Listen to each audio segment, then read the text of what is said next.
Okay so अब हम बात करने वाले मोमेंट ऑफ इनर्शिया के बारे में। तो इस वीडियो में केवल मोमेंट ऑफ इनर्शिया की बात होगी। तो जैसा मैंने आपको पिछली वीडियो में बताया था कि tau equal to I alpha और F equal to M A के अंदर जो रिलेशनशिप है जिसमें अल्फा ए को कॉरस्पॉन्ड करता है, टॉ एफ को कॉरस्पॉन्ड करता है, तो जो आई है वो मास का एनालॉग होता है।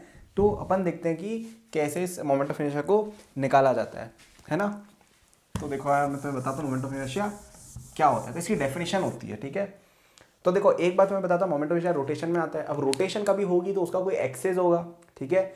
जैसे तुम्हारे जैसे कोई ऐसे घूम रहा है सर्कल में कोई बॉडी, तो उसका जो एक्सिस है वो क्या, उसका सेंटर हो गया।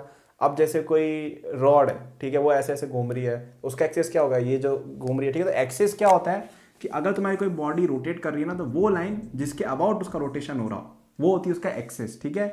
अब इसका असली डेफिनेशन कुछ ऐसा रहता है कि एक ऐसी लाइन जिसके सारे पॉइंट्स रेस्ट पे रहें, रोटेट नहीं हो रहे हों, वो होती है एक्सिस। बट ये डेफिनेशन मुझे घटिया डेफिनेशन लगती है, क्योंकि ये किसी को बताओ, किसी बच्चे को समझ में नहीं आएगा क्या बोलना चाह रहा है आदमी। ऐसा तो बोल दो ना कि भाई इस लाइन के अबाउट रोटेशन हो रहा है तो वो आपका एक्सिस हो गया, ठीक है।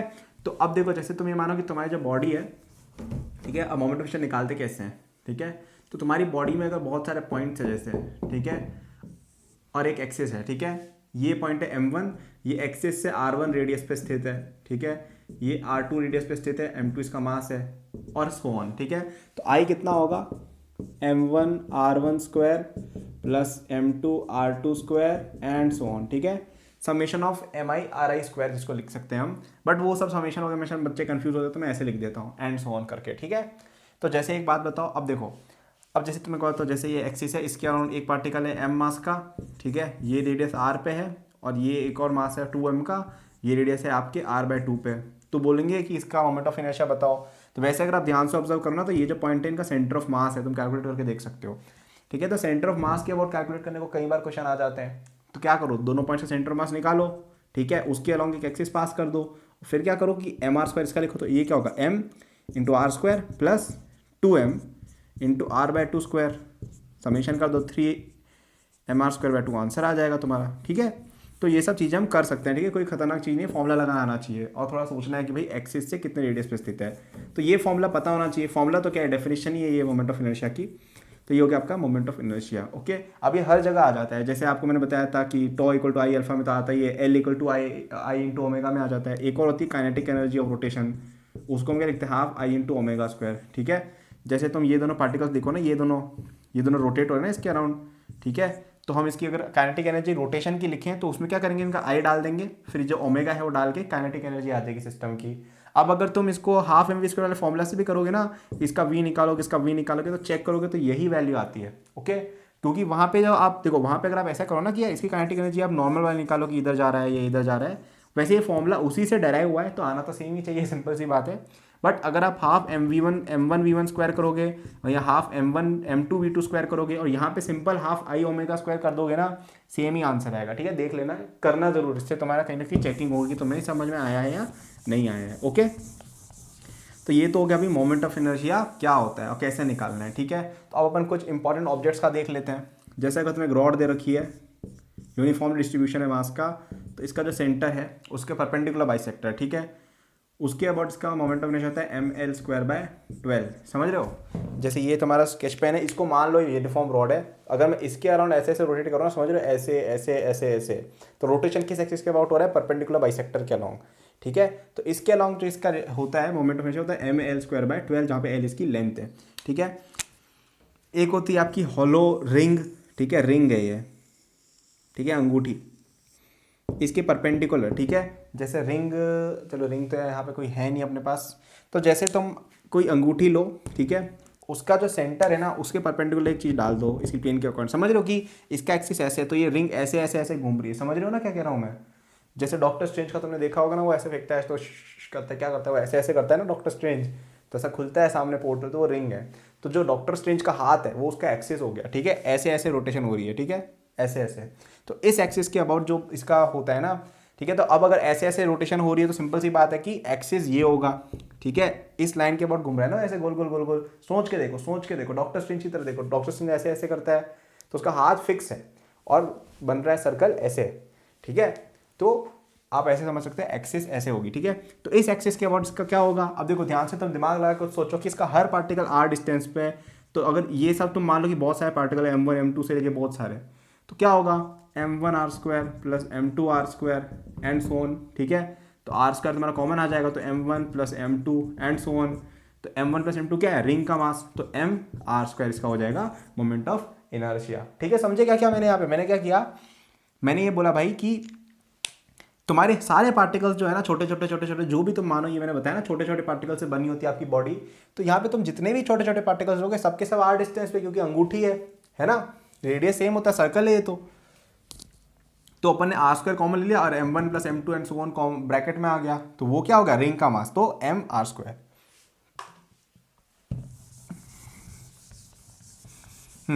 अब आते हैं अपन डिस्क के ऊपर।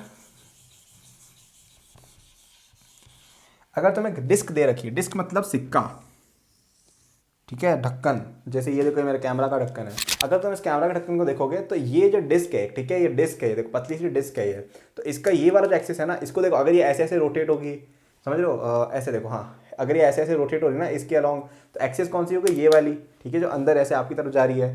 क्यों, क्योंकि मैं ऐसे ऐसे ऐसे डॉक्टर स्ट्रेंज की तरह सोचो, डॉक्टर स्ट्रेंज ऐसे ऐसे करेगा तभी तो तुम्हारा डिस्क बनेगा। तो इस एक्सिस के अबाउट अगर ये पूरी डिस्क है, मतलब इसमें मास फील्ड है, यूनिफॉर्मली डिस्ट्रीब्यूटेड मास है, और हाँ ये सारे फॉर्मूले यूनिफॉर्मली डिस्ट्रीब्यूटेड के लिए ही अवेलेबल है, बाकी आपको ये फॉर्मूला लगाना पड़ेगा, ठीक है। तो अपन यहाँ पे इसका फॉर्मूला ये होता है mr²/2। आता कैसे है कि आप क्या करो, इसमें छोटी छोटी डिस्क कंसिडर कर लो, ठीक है, r डिस्टेंस पे, जैसे तुमने डिस्क मान ली छोटी सी, सॉरी रिंग, हाँ तुमने छोटी छोटी रिंग कंसिडर कर ली dr विड्थ की और r डिस्टेंस पे, इसका मास अपन निकाल लेंगे, ठीक है। तो वो कितना आएगा, m/πr² इंटू 2πr/dr, ठीक है। πr² टोटल डिस्क का वो हो गया एरिया, क्योंकि डिस्क में यूनिफॉर्मली एरिया वाइज डिस्ट्रीब्यूटेड है ना मास, तो इस रिंग का एरिया कितना होगा, 2πr इंटू dr, ये हो गया इस रिंग का मास इंटू r²। अब इसको इंटीग्रेट कर लो तो तुम्हारा ये आ जाएगा। समझ में नहीं आया तो कोई दिक्कत नहीं है, डेरिवेशन सिलेबस में नहीं है ना, जानने हैं, एनसीईआरटी में भी नहीं कर रखे हैं, कोई नहीं पूछने वाला है, चिंता मत करो, ठीक है। एडवांस वगैरह में पूछेंगे शायद ये, तो उसके लिए मैं आपको बता देता हूँ डेरिवेशन कहाँ से देखना है, बताऊंगा लास्ट में, ठीक है, बट मैंने बेसिक तरीका बता दिया ऐसा डराइव करना है, ओके। अब अपन इन्हीं के बेसिस पे कुछ देखते हैं, जैसे अपन एक शीट का देखते हैं, जैसे एक शीट है, ठीक है, स्क्वायर शीट है, इसका अपन ने इस एक्सिस के अबाउट जैसे देखा कि उसी की प्लेन में, ठीक है, ए इसका लेंथ है, तो इसका तुम सोच के बताओ क्या होना चाहिए, है ना, पॉज करके सोच के बताओ कि जैसे इसकी लेंथ अगर ए है साइड की या एल है, ठीक है, और हमने इसी की प्लेन में, मतलब जैसे ये स्क्वायर, जैसे देखो ये जैसे मेरी कॉपी है, ये इसको मान लो कि अभी ये स्क्वायर है, ऐसे रेक्टेंगल है, इसको स्क्वायर मान लो, तो मैं इस एक्सिस के अबाउट, ये जो एक्सिस ना ऐसे ऐसे रोटेट कर रहा हूँ इसको, तो क्या होगा इसका मोमेंट ऑफ इनर्शिया, सोच के बताओ। तो सिंपल सी बात है कि ये क्या बना है, ये देखो ये छोटी छोटी, एक तरह से देखा जाए तो रॉड से ही तो बनी है ये डिस्क, जो भी है ये प्लेट, ठीक है। इसका क्या होगा m1 l²/12, इसका क्या होगा m2 l²/12, क्योंकि ये तो रॉड्स हैं, इनके सेंटर से जो एक्सिस पार हो रही है उसके अकाउंट कर रहा हूँ मैं, परपेंडिकुलर बाइसेक्टर के अलाउंग कर रहा हूँ, है ना, समझो, विजुलाइज करो इस चीज़ को। तो अगर अपन इन सबको सम करेंगे इस फॉर्मूला के अकॉर्डिंग, तो क्या आ जाएगा आपका m1 plus M2 and so on into l²/12, ये क्या हो गया, m हो गया आपका, तो ml²/12 आपका हो जाएगा एक इसका भी स्क्वायर शीट, ओके। तो ये एक और फॉर्मूला हो गया आपका यहाँ पे आज।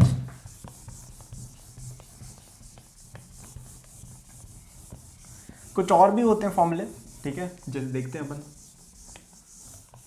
एक होता है आपका, अब यहाँ मैं प्रूफ वगैरह पे जाऊँगा नहीं तो मैं बता देता हूँ, देखो एक होता है हॉलो सिलेंडर। हॉलो सिलेंडर मतलब, हॉलो सिलेंडर जैसे, हॉलो सिलेंडर या यहाँ पे कहीं पड़ा है नहीं मेरे घर में, हाँ तुम्हारी जैसे बॉटल होती है ना, बॉटल का ढक्कन काट दो और नीचे का बेस काट दो, तो कुछ देखो ऐसा बचेगा ना बॉटल में कि अंदर खोखला है एकदम, मतलब ऐसा कुछ बचेगा ना यार, अंदर से पूरी तरह से खोखला है ये, तो वो होता है हॉलो सिलेंडर।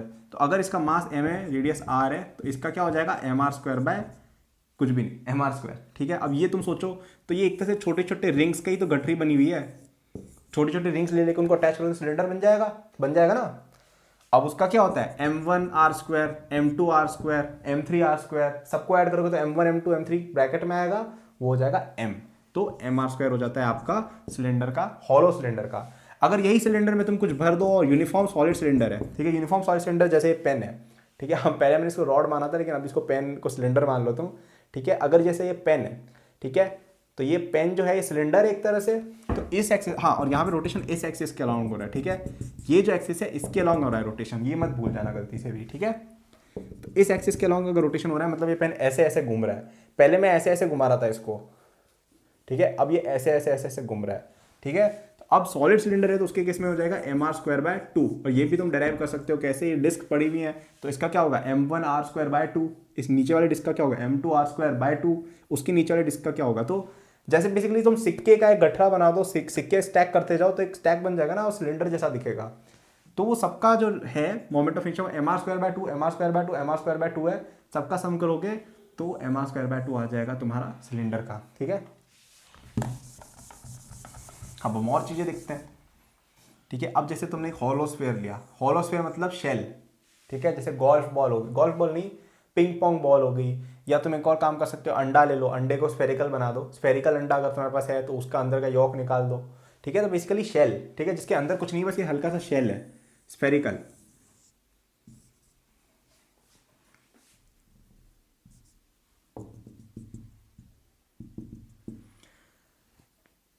हाँ, इसका होता है तुम्हारा 2/3 mr², ठीक है। अब इसके अंदर अगर तुम कुछ भर देते हो कि तुमने इसमें माल भर दिया और यूनिफॉर्म डेंसिटी का स्फेयर बन गया जैसे धरती है, उसका हो जाता है 2/5 mr², ओके। इनका डेरिवेशन भी आप दो तरीके से कर सकते हो, या तो डिस्क मान के आप कर लो, ठीक है, यहाँ पर रिंग मान के आप कर सकते हो, हॉलोस्फेयर के केस में रिंग मान के कर सकते हो, इसके केस में डिस्क मान के कर सकते हो सॉलिड स्फेयर में। तो अब यहाँ पे दो चीजें और अपने सामने आती है, ठीक है, कि अगर तुम्हारे पास कोई बॉडी है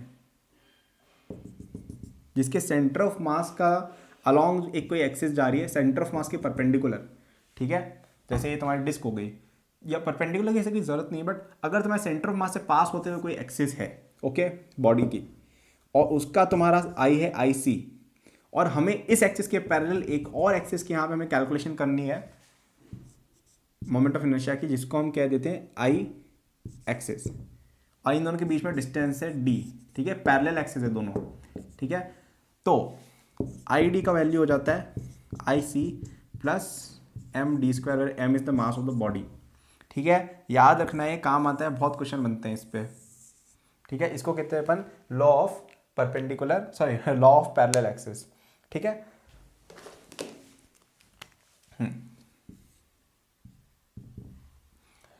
अब यहाँ पे यूजुअली जैसे क्वेश्चन कैसे आएंगे, आपको एक डिस्क दे रखी है, बोलेंगे कि इस एक्सिस के अलोंग बताओ कि यहाँ से जो पास हो रही है उसके अलोंग बताओ, तो अपन क्या देखेंगे, क्या ये एक्सिस सेंटर ऑफ मास से पास होती हुई एक्सिस के पैरेलल है, ठीक है, ये एक्सिस इस एक्सिस के पैरेलल है, तो अपन यहाँ पे फॉर्मूला लगा देंगे सिंपल सा।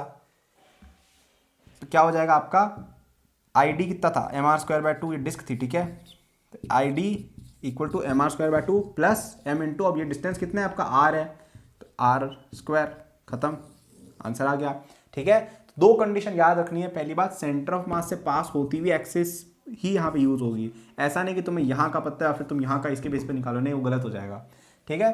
दूसरा ये कि ये जो पैरेलल, ये जो एक्सिस है ना, जिसके तुम नई एक्सिस वो इसके पैरेलल होनी चाहिए, उन दोनों के बीच का डिस्टेंस d होना चाहिए, ठीक है, वरना ये फॉर्मूला नहीं लगता, इसलिए तो लॉ ऑफ पैरेलल एक्सिस कहते हैं। ये चीज याद है कि ये सेंटर ऑफ मास से पास होने वाली एक्सिस के लिए ही वैलिड है, वरना नहीं होता है, ओके। अब वैसे इसमें और भी कुछ कॉम्प्लिकेशंस कभी कभी हो जाती हैं, बट 99% केसेस में ये जो एक्सिस होगी ना, वो, चलो यार इन चीज़ों की मैं बात नहीं करूंगा, तुम फालतू कंफ्यूज हो गए। मैं बस इतना कहना चाह रहा हूँ कि सेंटर ऑफ मास के लोग एक्सिस पकड़ो, उसके पैरेलल कोई भी यहाँ पे जैसे यहाँ पूछा होता और ये 2r डिस्टेंस पे, तो यहाँ 2r डाल देना और ये फॉर्मूला तुम्हारा लग जाएगा, ठीक है। ये क्वेश्चन काम आता है, इसमें क्वेश्चन आ जाते हैं जेई वगैरह में, कभी बोल देंगे कि एक स्फेयर है, ठीक है, तो बताओ कि इसके अलॉन्ग ऐसे रोटेशन हो रही है, तो अब तुम्हें आई निकालना है, तो क्या देखोगे, क्या इस एक्सिस के अलॉन्ग रोटेट करते थे तो 2/5 mr² आता था, तो अब अपन इसके अलॉन्ग रोटेट कर रहे हैं तो यहाँ पे r और आ गया, ठीक है, 2r plus m into 2r whole square. तो ये फॉर्मूले सिंपल है, हो जाएंगे, ठीक है, इनको डेराइव भी कर सकते हो चाहो तो, ठीक है। ये फॉर्मूला भी याद होना चाहिए पैरेलल एक्सिस, और ये मोमेंट ऑफ इनर्शिया के जितने भी फॉर्मूले हैं ना, ml²/12 mr²/2 mr², 2/5 mr², 2/3 mr², ये सब याद होने चाहिए, क्योंकि यार क्या है कि वहाँ पे आप डेराइव करने नहीं बैठ सकते हो, है ना, तो ये याद होने चाहिए, एनसीईआरटी में दिया हुआ है। एक चीज़ दिमाग में बैठा लो कि एनसीईआरटी में जो इक्वेशन दी है ना, फिजिक्स केमिस्ट्री मैथ्स कुछ भी हो, वो तो तुम्हें याद होनी चाहिए, क्योंकि देखो जेई वालों ने सिलेबस में क्या बोल रखा है कि एनसीईआरटी से बनाएंगे। अब वो देखो सिंपल सी बात है, वो क्वेश्चन टफ बनाते हैं, एनसीईआरटी तो बोल देते हैं, बट एनसीईआरटी में जो है वही अगर तुम्हें याद नहीं है तो तुम पूरी तरह से मरने वाले हो, ओके। अब हम बात करते हैं लॉ ऑफ परपेंडिकुलर एक्सिस की। यहाँ पे जो परपेंडिकुलर एक्सिस फॉर्मूला होता है ना, ये केवल होता है 2 डायमेंशनल बॉडीज पे एप्लीकेबल, ठीक है। तो तुम क्या करो, जैसे तुम्हारे पास कोई 2 डायमेंशनल बॉडी जो एक्स वाई प्लेन में पड़ी हुई है, ठीक है, तो अपन ऐसा लिख सकते हैं कि I Z equal to I X plus I Y, ठीक है। और ये एक्स और वाई जो एक्सिस है ना, ये पहली बात देखो, ये पहली बात, ये तीनों एक्सिस परपेंडिकुलर होने चाहिए म्यूचुअली, पहली कंडीशन। दूसरी कंडीशन, एक्स और वाई एक्सिस वो एक्सिस हैं जो इस बॉडी की प्लेन में, ठीक है, जैसे कोई सिक्का है, उसका तुम्हें जैसे पता है कि इसके अलॉन्ग और इसके अलॉन्ग मोमेंट ऑफ इनर्शिया क्या है, और तुम्हें, या चलो अपन ऐसे कर लेते, क्वेश्चन ही कर लेते हैं ना इस पर, कि तुम्हें एक सिक्का दिया है, ठीक है, एक डिस्क दी है एम और आर रेडियस की, और पूछा है कि इस एक्सिस के अलॉन्ग तुम बताओ कितना मोमेंट ऑफ इनर्शिया है। अब हमने ये तो पढ़ा ही नहीं, तो अपन ये सोचेंगे कि भाई आई एक्स और आई वाई जो है वो सेम होंगे, ठीक है। अगर तुम वाई एक्सिस के अलॉन्ग लो, एक्स एक्सिस के अलॉन्ग लो, सेम ही होगा ना मोमेंट ऑफ इनर्शिया, क्योंकि एक के केस में देखो, जैसे बताता हूँ कि जैसे ये एक्सिस जैसे ये एक्सिस के अलॉन्ग तुम बताओ मोमेंट ऑफ इनर्शिया अगर आई है, ठीक है, मतलब समझ रहे, ऐसे ऐसे ऐसे रोटेशन हो रहा है, तो ये एक्सिस के अलॉन्ग भी आई होगा, ठीक है। क्यों? क्योंकि एक तरह से रोटेशन का जो डायनेमिक्स है, रोटेशन की सिमेट्री तो सेम ही है ना, ये पहले भी ऐसे ऐसे रोटेट हो रहा था, अब मैंने ऐसे ऐसे कर दिया तो कोई फर्क थोड़ी पड़ रहा है इस पर, ये तो बस ऐसे ही घनचक्कर हो गया थोड़ा बहुत, आई उतना ही रहेगा, ठीक है, डिस्ट्रीब्यूशन ऑफ मास क्योंकि सेम है। तो अपन ऐसा लिख सकते हैं I X plus I Y equal to I Z क्या होगा, ये वाला, और ये वाला हमने पढ़ा था कितना होता है एम आर स्क्वायर बाय 2, तो आई देने इक्वल है, तो आई प्लस आई इक्वल टू इतना, तो आई कितना हो जाएगा एम आर स्क्वायर बाय 4। तो ये सब क्वेश्चन आते रहते हैं, ठीक है, ये क्वेश्चन मेंस लेवल में आ सकता है, जैसे फॉर एग्जांपल बोर्ड में तो आ ही सकता है, तुम्हारा जो 11th बोर्ड है या 11th के जो नॉर्मल एग्जाम होते हैं स्कूल वाले। तो ये हो गया आपने मोमेंट ऑफ इनर्शिया के सारे क्वेश्चन, ठीक है, ये हो गया आपका मोमेंट ऑफ इनर्शिया का अच्छे से डिस्कशन, ठीक है। अब पैरेलल एक्सिस पता होना चाहिए। अब देखो इसमें क्या क्या याद रखना है। पहली बात ये याद रखनी है कि वो m1 plus m1 r1 square plus m2 r2 square वो पता होना चाहिए। इसको कोई लोग ऐसे भी लिख देते हैं आर स्क्वायर डी एम का इंटीग्रेशन, ठीक है। कभी कभी वैसे ये फॉर्मूला इंटीग्रेशन डेरिवेशन में काम आता है, बाकी इतना काम का नहीं है, बट आप ऐसे भी कर सकते हो, ठीक है। ये पता होना चाहिए, ये पता होना चाहिए। जो इंपॉर्टेंट फॉर्मूले मैंने बताया, रिंग के, स्फेयर के, सॉलिड स्फेयर के, हॉलो और सॉलिड दोनों, disc, hollow cylinder, solid cylinder, rod, square sheet, ये सब पता होना चाहिए, ठीक है। इसके अलावा ये parallel axis theorem, perpendicular axis theorem पता होना चाहिए। कंडीशंस कौन कौन सी वो इंपॉर्टेंट होना चाहिए, ठीक है। ये केवल 2D के केस में लगेगा, एक्स ऑफ एक्सिस प्लेन में है, और जो आपका परपेंडिकुलर एक्सिस वाला था पैरेलल एक्सिस, उसमें सेंटर ऑफ मास से पास होनी चाहिए बॉडी के, ओके। तो यार आई होप समझ में आया होगा मोमेंट ऑफ इनर्शिया क्या होता है। इस पे बेस्ड हम क्वेश्चंस कुछ करेंगे, ठीक है। मतलब मोमेंट ऑफ इनर्शिया निकालने के डायरेक्ट क्वेश्चंस इतने ज़्यादा नहीं आते हैं, आते नहीं तो ऐसे हो जाते हैं, ठीक है। क्वेश्चन ज़्यादा कौन सा आएगा तो हमारा टॉर्क वगैरह पे बेस्ड, एंगुलर मोमेंटम पे बेस्ड, तो वो हम करेंगे अगली वीडियो में अच्छे से discuss. Thank you for watching this video till the and. I am sure that you enjoyed it. यदि आप अपनी पूरी जेई प्रिपरेशन मेरे साथ करना चाहते हैं तो आपको डिस्क्रिप्शन में मेरे जेई के फुल कोर्स का लिंक मिल जाएगा। इस कोर्स में आपको जो यूट्यूब पे मेरे लेक्चर्स और प्रॉब्लम सॉल्विंग के वीडियोस मिलते हैं, उसके कंपेयर में बहुत ज़्यादा कंटेंट है, एंड आपको यहाँ पे प्रैक्टिस शीट पे सोल्यूशन, टेस्ट सीरीज पे सोल्यूशन भी मिलती है। It's a complete solution, you can rely on it. आप यदि किसी कोचिंग जाते हैं या अगर आप सेल्फ स्टडी करते हैं, in both cases it will be very useful, so do check it out, okay. इसके अलावा मेरे जेई के फ्री नोट्स भी डिस्क्रिप्शन में लिंक्ड हैं, एंड डिस्क्रिप्शन में और भी मैंने बहुत सारे रिसोर्सेज फॉर स्टूडेंट्स डाले हुए हैं, जैसे the books that I recommend, my social media and my newsletter in case you want more content और if you want to approach me with any doubts और सजेशन। नोट्स हैं NEET के students के लिए, कॉलेज स्टूडेंट्स के लिए, startup enthusiast के लिए भी, ओलंपियाड एंथुसियास्ट के लिए भी कोर्सेज हैं, तो चेक जरूर कर लीजिएगा डिस्क्रिप्शन, आपको काफ़ी यूजफुल रिसोर्सेज वहाँ मिलेंगे। Thank for watching, like subscribe कर लीजिएगा for more such videos. Good luck.